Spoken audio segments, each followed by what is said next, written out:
Hi everybody, it's Kelly Powell, your director with Team L.O.V.E, and tonight we're going to make green chicken enchiladas in our stack cooker. We're going to do it in about 20-25 minutes from start to finish, and you're going to enjoy it when we're done. So we're going to use our stack cooker. This is one of my favorite pieces because it saves you time, money, and a lot of energy when you're cooking. You can cook a complete meal in 25 minutes or less. It all goes in the dishwasher. You can store in it. You can reheat in it. It replaces your several things in your kitchen. It replaces your stovetop and your oven. It replaces your storageware, because like I said, you can store your leftovers in it. It replaces your reheating stuff, because you can just reheat your leftovers back in it. And it also replaces your servingware, because you can actually just serve directly on your table out of it. So it really replaces a lot of things. It is a complete system, just like our refrigerator is a system. This is also a complete system that makes your kitchen life much, much easier. So we're going to start first by cooking some chicken.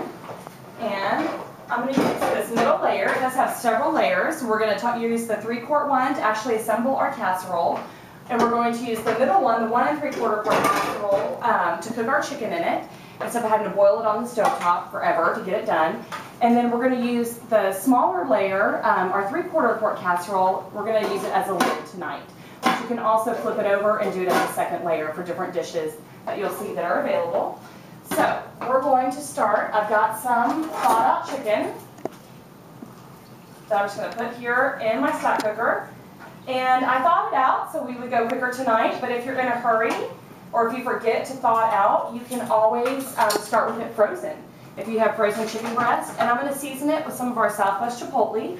Right now Tupperware has 3 seasoning blends out. We have our Italian herb, we have our cinnamon vanilla, which is great for desserts and breakfast items, and then we have our really popular Southwest Chipotle. And since we're doing a little Mexican food tonight, I decided to use our Southwest Chipotle. So if you want to take a look in there. Okay, so what I'm going to do is chicken cooks in the microwave at 6 minutes per pound. Now, if I was a professional chef, I could tell you how much this weighed, but I'm not. I'm long, so I'm just going to estimate it.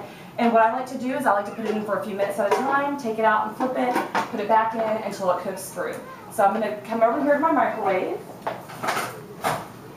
and I'm just going to put it on for 4 minutes, and I'm going to leave it on high. And we'll talk about the difference between cooking and reheating. Right now, our chicken was raw, and we're cooking it to a cooked state. So we're going to use high power. If we were reheating our chicken, like say we'd already cooked dinner and we wanted to reheat it, we're going to lower our power level because we're reheating and not cooking it. It's already cooked, so we're not going from that raw to cooked state. That's why if you ever have leftovers and you heat them up, they might taste rubbery or gummy. It's because you're recooking them at too high of a temperature. So you want to lower your power level and reheat it, and that will make your leftovers taste good. Because your microwave works just like your oven. And I wanted to ask you, does anybody know what a microwave really is? A box. It is. Thank you, Cynthia. It is a 6-sided metal box. And what it does is it actually has a fan inside that metal box that spins around and blows air and blows the microwaves around so they actually cook your food. Your microwaves are about the length of your pinky, the size of your pinky, and they will penetrate your food. And what they do is they cause the molecules in there to rub together. They heat them up, and that heat is what creates, that friction creates the heat which cooks your food. When you're cooking on your stovetop or in your oven, you're having to apply heat from the outside and cook it all the way in, so it's going to take a lot longer. When you microwave, it takes 1/4 of the amount of time, and you retain more nutrients and more moisture because you're not applying all that heat from the outside cooking in. So while that is cooking, we're going to assemble a little bit of our enchilada filling. And we're going to start assembling our enchiladas just a little bit. So what I'm going to do is I'm going to use our 3-quart casserole, which you can also use with our cone.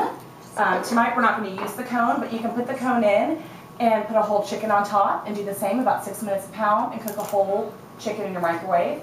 And Joanna is the queen of cooking chicken. She loves it now in her microwave. You can also do a 2-pound meatloaf by using whatever meatloaf recipe you like, forming it in a ring around the cone. And a 2-pound meatloaf takes about 17 minutes. And you can have a delicious meatloaf on the table, serving it straight up here in no time. You can also do baked potatoes around here, and you won't get any hard spots. You can also do a cake. Yummy. All kinds of good cakes in here with the cone. So there's lots of good things you can do with the cone. And it also comes with a colander, and I just wanted to show you this before we start laying our enchiladas. This colander is for really cooking ground beef and for steaming vegetables. But what I do when I'm making beef enchiladas or tacos or chili or sloppy joe or meat spaghetti sauce, basically anytime I have to cook ground beef now, I put it in my stack cooker and I just chop it up like I would on my stovetop. I pop it in. It's also 6 minutes a pound. I take it out about halfway through, re-stir it, put it back in. Then I can add it to spaghetti sauce, a can of sloppy joe mix, whatever I'm making with taco seasoning, and I can finish cooking my beef and have great beef. Now when you do cook your beef in here, I'm going to warn you, it gets really gross and ugly in the bottom part because all of that fat and grease drains out of here into this container. And when you see what gets in here, it's going to make you sick.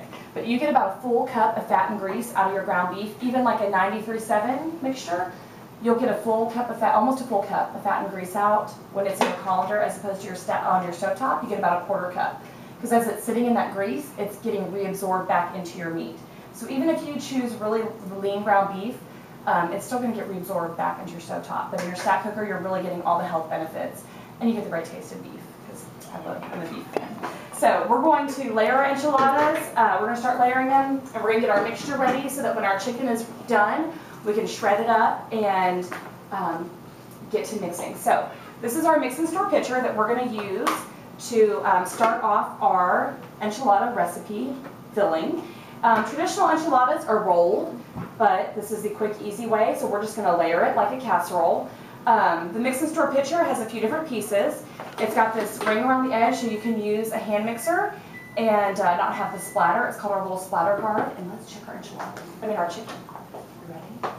Because I know everybody's going to want to see this. So, when you open up your stack cooker, when you pull it out, always open it away from your face because it does get steamy. All right, so here's our chicken breast cooking. So I'm just going to flip them over. You can see they're not quite cooked all the way through, which is fine because it hasn't been 6 minutes a pound. There's definitely more than a pound in there. We're going to grab our Southwest Chipotle, and I like to season both sides because we like a lot of flavor. Okay, and we will pop it back in, and I'll do another 4 minutes. Okay. Alright, so back to our mix and stir pitcher. There's also a rubber base, so when you have it on your counter, it's not going to spin or not going to slide off. And then we've got a little cap. So if you're making pancake mix, you can make it the night before, have it mixed up, sealed in your fridge, ready to go. Or if you're doing our cupcakes on demand, which is a great party idea, you can have your batter mixed up in here and make cupcakes for your family on demand in 45 seconds or less. So that's a great thing to use this for. I've also started using it just kind of as a mixing bowl because it's got nice, deep, high sides.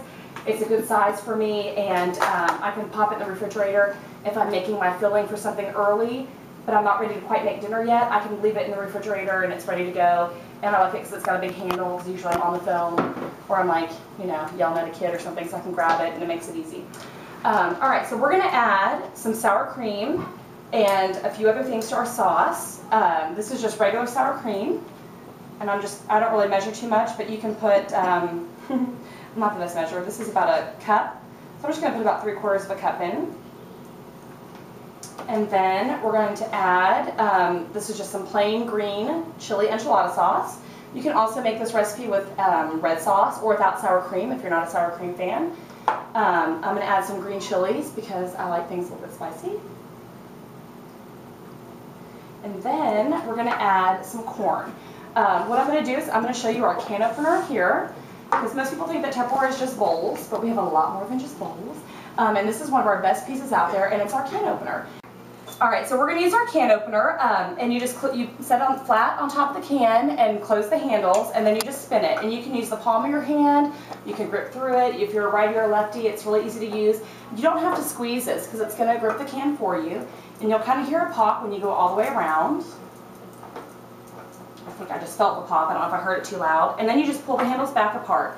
And then on the edge, you'll see there's a little hook here. And you just hook that on the edge of your can and close it, and it'll grip it. And you hold the can, lift up and away, and you're done. And then you can just drop it in your trash can. You don't have to touch anything. And the best part is your can opener never gets dirty because it doesn't actually ever touch your food. All it does is it breaks the glue seal, so you never get a rough edge. You don't have to worry about it cutting anybody on the counter, in your trash can, if you have dogs that get into your trash or kids. You don't have to worry about any of that because it's safe, it's not going to be sharp. So what I'm going to do is I'm going to use our salad spinner basket of our Quick Chef Pro, just to drain my corn really quickly. And I just like to add a little corn into my enchiladas because it gives it a little bit of extra crunch. You certainly don't have to add it if you don't like corn, but I like to add it, so I'm just going to drain this. This is the salad spinner basket for our Quick Chef Pro that we're going to use in just a minute. Alright, so I'm just going to dump that in. There we go. You can use this to wash herbs, small salads. You can use it just as a little colander. It really has a lot of purposes to it. I'm going to give this a little stir real quick, and then I'll check our chicken.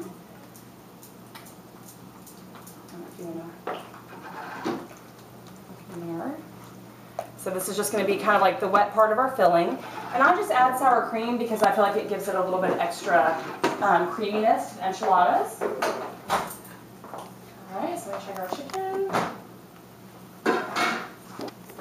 Alright, so I'm just going to flip it one more time. And we'll be now done. If you do start with frozen chicken breast, all you have to do is increase the length of time. So if it normally takes 6 minutes a pound, it's going to be about double the amount of time, but you don't have to sit there and thaw it out first, and it'll come out tasting just the same. So I'm just going to do it for another 4 minutes. That's probably about 2 pounds total. When that comes out, we'll shred it up. Now we're going to add some cheese, and I'm going to grate it with our Grate and Measure cheese grater. The great thing about buying cheese in bulk is it's going to be cheaper, and then it's also going to taste fresher because they don't put any like powdery coating on it to keep it fresh when you have it already shredded. So it's less expensive, and it actually tastes a lot better. So all you have to do is just grate your cheese, and it'll collect right into this little holder here, and it's got the measurements along the side. So when a recipe calls for 1.5 cups of cheese, you'll know exactly how much you need to grate. And like I said, it's going to taste a lot better, and your family's going to be hooked on it. So we're going to add a little bit of cheese into our little mixture, and then we'll take the rest for on top.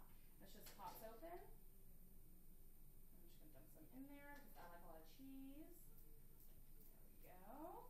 Alright, so our filling is now just missing the chicken. And we're going to pull the chicken out. Okay, and I'm just going to let that sit for just a few minutes. Because meat is a protein, and that protein will continue to cook as it sits. So you always want to just slightly undercook your proteins, your meat, your chicken, your fish, because it will continue to cook as it sits there. That's why sometimes we don't like it because it gets overcooked, because we let it cook too long, and then as it sits, it gets tougher and tougher. So you always want to slightly undercook it. And in a minute, we're going to put it in our Quick Chef Pro and shred it up. But we're going to get our layered enchiladas ready. We're going to take our 3-quart casserole, and I have some just regular corn tortillas that I'm going to use our kitchen shears with to cut open with. I love these. These are my favorite things. They totally come apart, so you can throw them in the dishwasher. I know! So if you cut chicken or something, you don't have to worry about it. You can throw it in the dishwasher. It's going to get all cleaned out. But there's like 7 different tools on these things. I love them. It has a magnetic screwdriver end. It's got a bottle opener. It's got a soft peeler on one side, a fish scaler on the other. You can put it together back together like this, and it's got a wire cutter and a bottle opener, and one other piece here I can't remember off the top of my head, but they're just great, super sharp shears, and I love that I can throw them in the dishwasher just like this, because I do use them to cut chicken when I'm starting with it raw. I'll cut, and it's a lot easier than trying to cut it with a knife. So I'm just going to use these really quickly to cut open our tortillas. And since I'm not rolling these and dipping these in oil or everything the traditional way, I'm just going to take a little bit of my green enchilada sauce, and I'm just going to do a nice little layer on the bottom, just to kind of coat the bottom. It is non-stick in our stack cooker, so this is really just more for flavoring and to keep the tortillas soft. And then I'm just going to put a little layer of tortillas down. And I like to tear mine a little bit so they kind of fit and make a nice little layer there. And then we're going to grab our chicken and start shredding it up.